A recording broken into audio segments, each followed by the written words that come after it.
Hey guys, subscribe for daily content, and if you're shopping for gear, make sure you check out the description for the newest items at some of the very best online retailers. There's also links for some of the items that I personally recommend. Thanks! What's going on YouTube? Metal Complex here, and today I've got another interesting knife review / knife overview to share with you guys. This is the Kansept and JB Stout Orion. Actually pretty unique for Kansept. We don't typically see milling. In fact, I think it's unique for a production knife in general. We don't see blades with milling lines on them.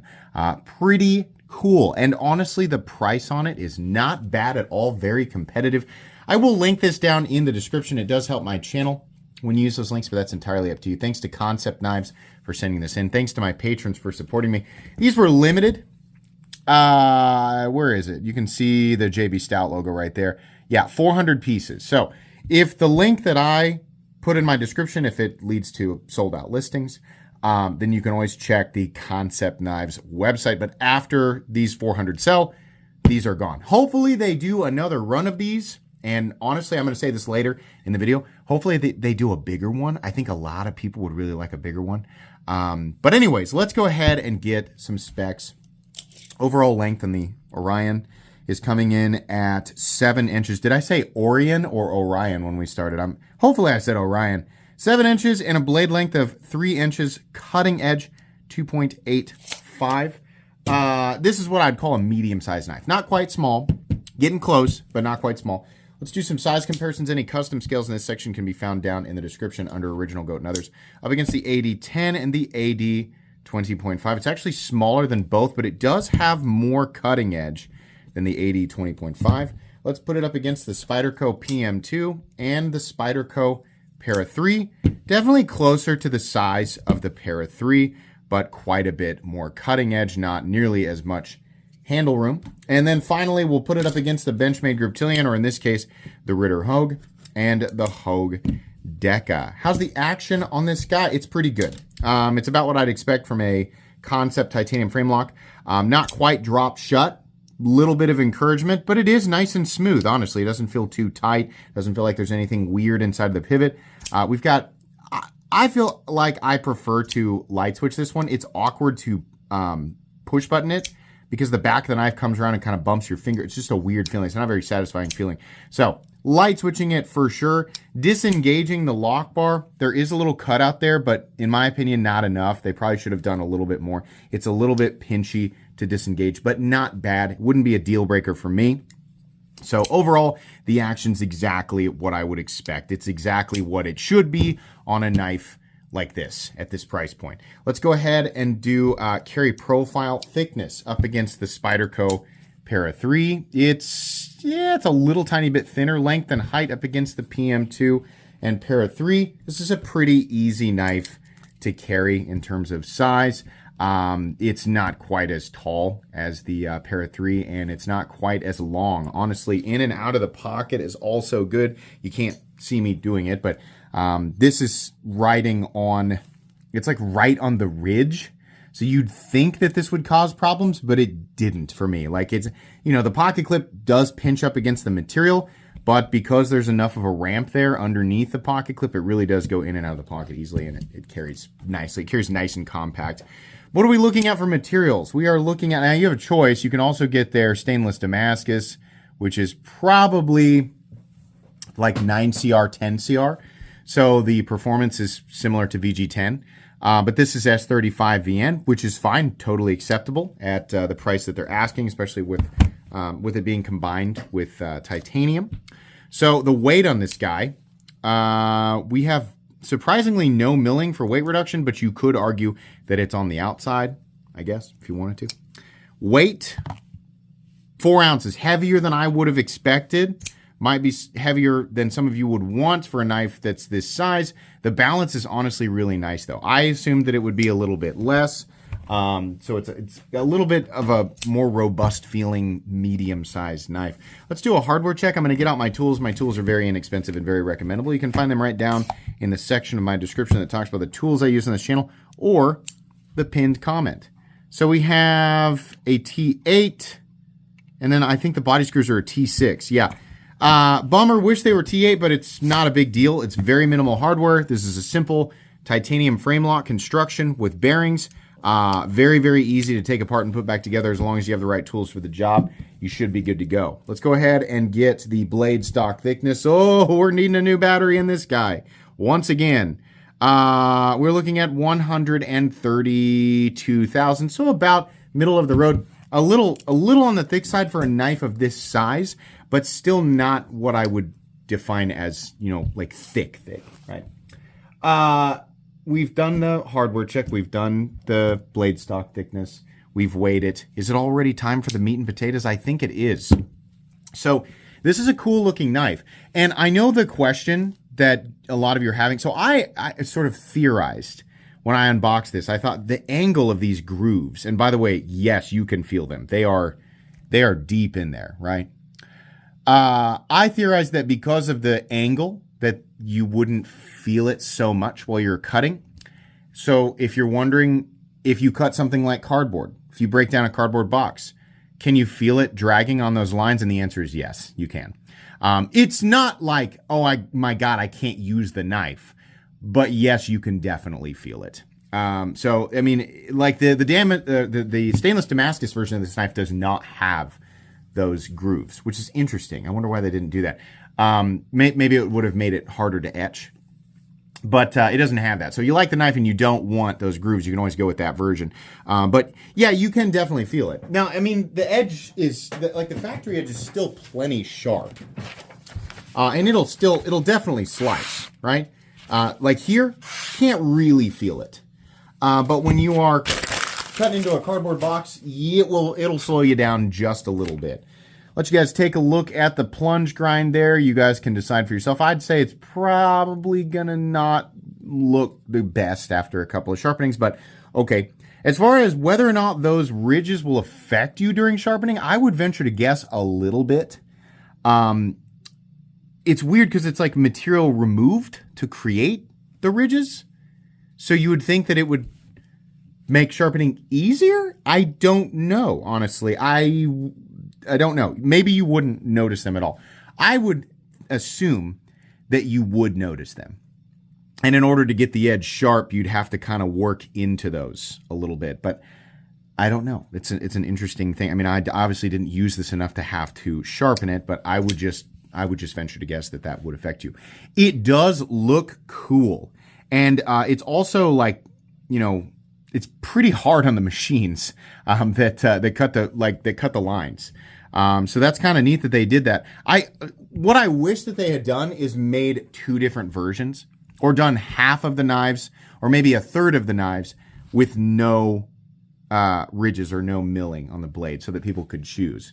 It definitely does look cool, and this will not slow you down enough to like make it an inconvenient item to EDC. I mean, if for a lot of people, this is going to be a knife that they take out 2 or 3 times a week to do little things, and they're mainly just buying it because it's got a unique element, right? Not an element that we've never seen before, just one that we don't typically see.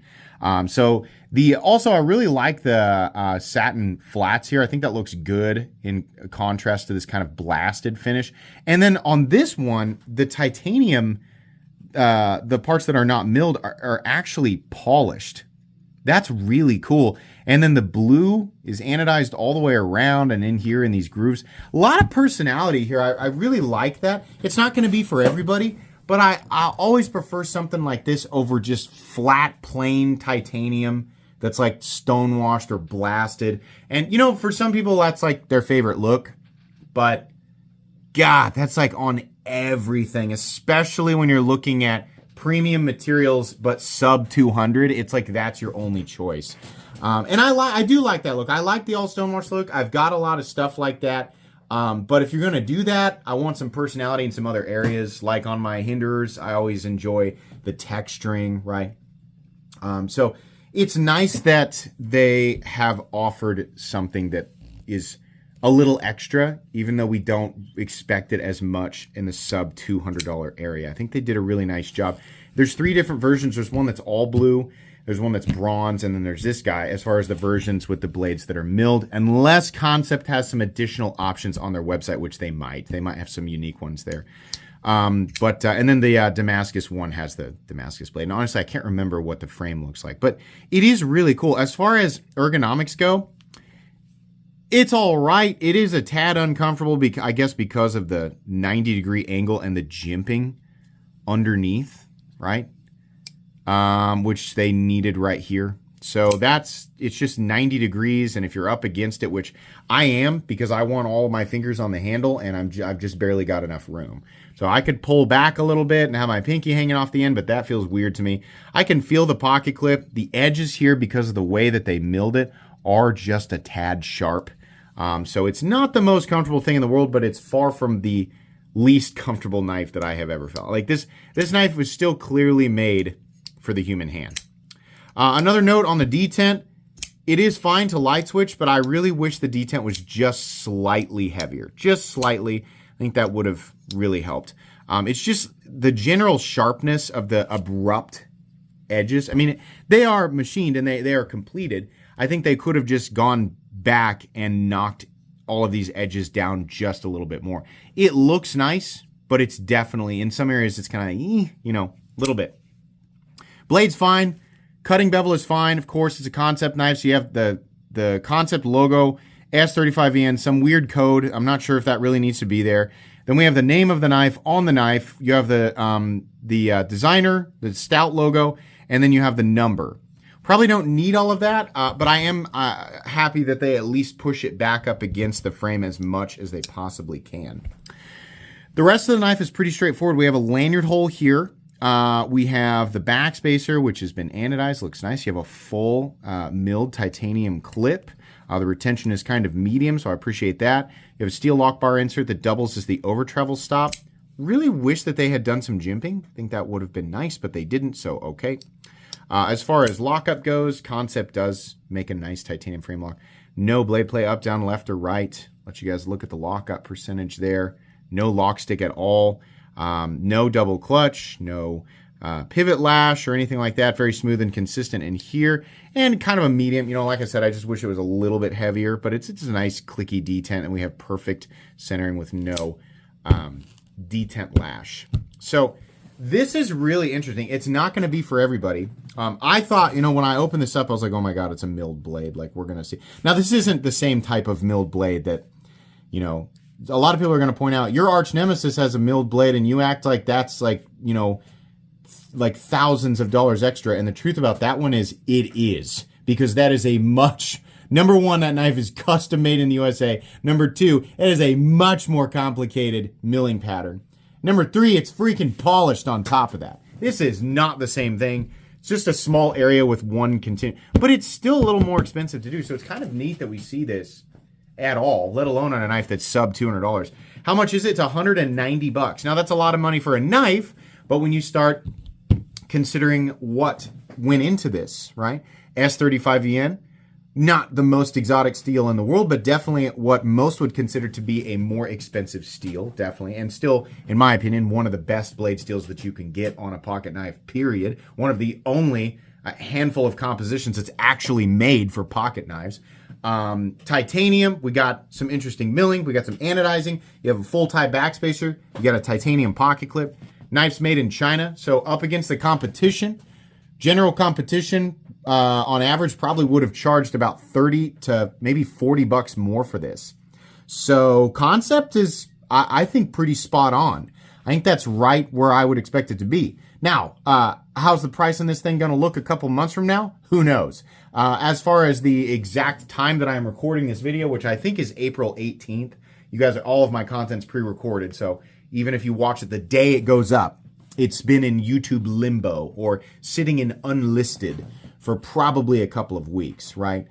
So as of the time that it is in my world, right, in the past, the price on this is $189, which I think is really good. So if you can get it for $189, I think you'll really like it. But it's not, like I said, it's not going to be for everybody. And it's not a knife that I would generally recommend to everybody. It's just for anybody thinking, hey, this looks cool. I like the milled blade.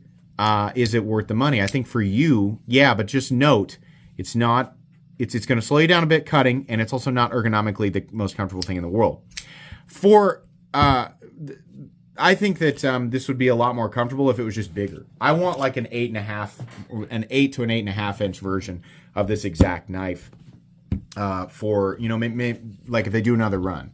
It would be cool if they did a larger one. I think that would be awesome. I think people would really like it. This is cool. It has a lot of personality. And even if that personality and what they choose to do to the knife doesn't resonate with everyone, it makes the knife world, knives like this make the knife world, the production knife world, so much more interesting, because otherwise everything would be the same bland, cookie cutter, ultra utilitarian design. We just don't need more of those. We have them. We have enough, right? So I appreciate when companies and designers will try to do something just a little bit different. I think this is really cool. So not recommendable to everybody, but if you like how this looks, you're not bothered by a little bit of extra drag with the milling or a little bit of sharpness with the edges, you will love this knife. And honestly, it feels like a steal at 190 bucks. So that's going to be it today, guys. Thanks again to Kansept for sending it in. Check out the links in the description. Please make sure to follow me on Instagram at metal_complex. If you enjoyed this video, leave a like. If you'd like to check out my other content, I do, of course, have lots of videos of knives that are either expensive or inexpensive that I do or don't like, so check those out. And if you enjoy all my content, go ahead and click on that Metal Complex logo right there and subscribe, because there's definitely more coming. Thanks again for watching, everybody, and have a great day.